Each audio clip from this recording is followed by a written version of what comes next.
તો નારાયણ સાંઈને હાઈકોર્ટથી ઝટકો। નારાયણ સાંઈએ જામીન અરજી પરત ખેંચી છે।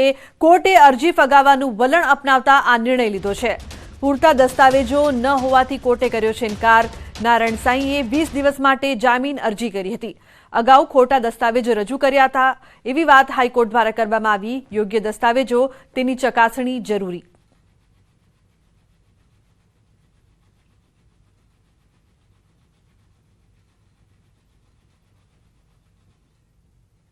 तो सूरत में डॉक्टर राजेन्द्र रामाणीना मौत अंगे खुलासो थयो छे। न्यूमोनिया में मौत थया बाद रेगिंगनी फरियाद थई हती। नवी सिविल होस्पिटलनी कमिटीना रिपोर्टमां खुलासो थयो।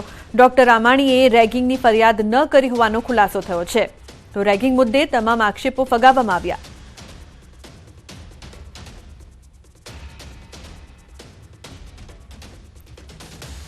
राजकोट में अकस्मात में निपज्यु छे पिता और पुत्रनु मौत। टेंकर नीचे बाइक आई जता अकस्मात थता स्थल पर ज मौत निपज्यु। संत कबीर रोड परना रामापीरना मंदिर पासे आ समग्र घटना बनी हती। बाइक सवार पिता पुत्रना मौतथी परिवार घेरा आघात में छे। राजकोट में संत कबीर रोड पर अकस्मात थता पिता पुत्रनु मौत थयुं। रामापीर मंदिर पासे थयेला अकस्मातना दृश्यो कैमरा में कैद थया छे।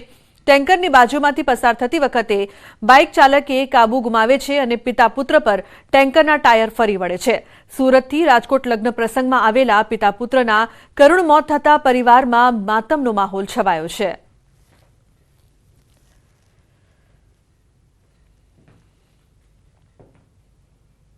कबीर रोड रामापीरना मंदिर पासे पूर झड़पे 65 થી મોટું દૂધનું ટેન્કર આવતા બાપ દીકરાને બેયને પાછળના ઢોટામાં લઈ અને બેયનો છૂંદો કાઢી નાખ્યો છે।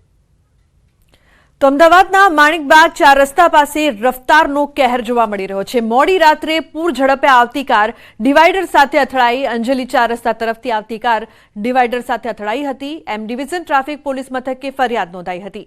કારમાં દારૂની બોટલ હોવાના મળ્યા છે પુરાવા। જો કે પોલીસ ફરિયાદમાં દારૂ અંગે કોઈ ઉલ્લેખ કરવામાં નથી આવ્યો।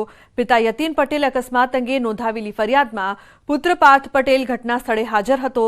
पोलीस तपासमां आरोपी फरार होવાનો પણ ઉલ્લેખ કરવામાં આવ્યો છે। ફરાર આરોપી અને દારૂ અંગે પોલીસની કામગીરી સામે પણ સવાલો ઉપસ્થિત થઈ રહ્યા છે।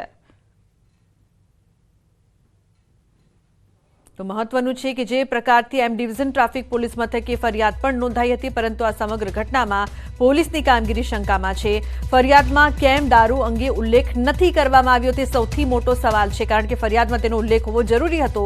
દારૂ હોવાના પુરાવા છતાં કાર્યવાહી કેમ નથી કરવામાં આવી? પોલીસ દ્વારા આ પ્રકારની ઢીલી નીતિ કેમ, તે પણ સવાલોના ઘેરામાં। આરોપી હાજર હોવા છતાં ફરારનો ઉલ્લેખ શા માટે કરવામાં આવ્યો? કેમ આરોપીને બચાવવામાં આવી રહ્યા છે તે પણ પોલીસ શંકામાં જાય છે। ફરિયાદમાં દારૂનો ઉલ્લેખ નથી કરવામાં આવ્યો। જો કે સમય દારૂ પણ હતી, ફરિયાદી પણ ત્યાં ઉપસ્થિત હતો, તેમ છતાં ફરિયાદીને જે પ્રકારથી પોલીસની કામગીરી છે તે શંકામાં છે અને આરોપીને બચાવવામાં આવી રહ્યા છે। આરોપી સમય હાજર હોવા છતાં ફરારનો ઉલ્લેખ। રાજકોટના જેતપુરમાં અકસ્માત 3 લોકો ઘાયલ થયા છે। સમઢિયાળા જેતપુર હાઈવે પર કાર અને બાઇક વચ્ચે અકસ્માત થયો। આ અકસ્માતમાં 3 લોકો ઇજાગ્રસ્ત થયા છે। કાર ચાલક ફરાર છે। ઇજાગ્રસ્તોને તાત્કાલિક હોસ્પિટલ ખસેડાયા છે। આ સમગ્ર મામલે પોલીસે તપાસ હાથ ધરી છે।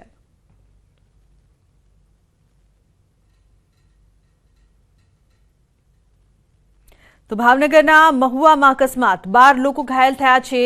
ट्रक और मैजिक वान वच्चे अकस्मात थयो छे। वानमा बैठेला 12 થી વધુ महिलाओं इजाग्रस्त थई। इजाग्रस्तोने तात्कालिक होस्पिटल खसेडाया छे। तो मैजिक वान में केपेसिटी करता वधु पेसेंजरो होवानुं पण अनुमान लगाववामां आवी रह्युं छे।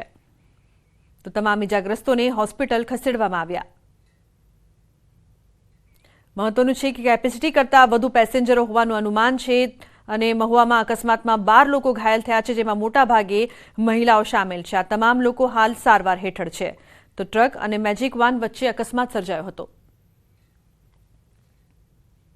પંચમહાલમાં લગ્ન પ્રસંગમાં જાનૈયાના ઉત્સાહનો અતિરેક સામે આવ્યો છે। ગોધરા વડોદરા હાઈવે માર્ગ ઉપરથી પસાર થઈ રહેલી એક જાનમાં જાનૈયાઓ કાર પર જોખમી રીતે સ્ટન્ટ કરતા હોય તેવા દ્રશ્યો સામે આવ્યા છે। પૂર ઝડપે પસાર થતી કારમાં યુવાનો લટકાયેલા અને ડીજેના તાલે નાચતી હાલતમાં જોવા મળ્યા। યુવાનો ચાલુ કારના આગળના ભાગે બેસીને નાચતા હોય તેવો વિડીયો વાયરલ થઈ રહ્યો છે। સમગ્ર ઘટનાનો વિડીયો હાલ સોશિયલ મીડિયામાં વાયરલ થઈ રહ્યો છે। તો લગ્ન પ્રસંગમાં અતિરેક ઉત્સાહી જોવા મળી રહ્યો છે. જોઈ શકાય છે કે કઈ રીતે તમામ લોકો છે તે બહાર લટકીને ડાન્સ કરી રહ્યા છે. તો જાનૈયાઓનો આ વિડીયો હાલ વાયરલ થઈ રહ્યો છે.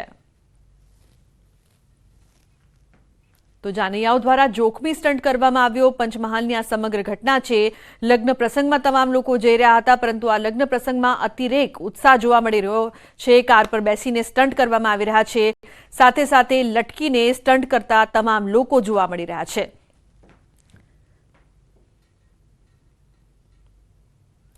સાબરકાંઠાના વડાલીના ધામડી ગામમાં ગેસ સિલિન્ડરમાં બ્લાસ્ટ. વહેલી સવારે ઘરમાં સિલિન્ડર બ્લાસ્ટ થતા એક વ્યક્તિ ઘાયલ. ઇજાગ્રસ્તને સારવાર માટે હોસ્પિટલ ખસેડાયા છે. ઘરમાં રહેલી ઘરવખરી પણ બળીને ખાખ થઈ ગઈ. બ્લાસ્ટના કારણે મકાનને ભારે નુકસાન પણ થયું છે. બનાસકાંઠામાં મકાનમાં વહેલી સવારે આગ લાગવાની ઘટના સામે આવી છે. મકાનમાં આગ લાગતા અફરાતફરીનો માહોલ જોવા મળ્યો. મકાનમાં આગ લાગતા ઘરવખરી બળીને ખાખ થઈ.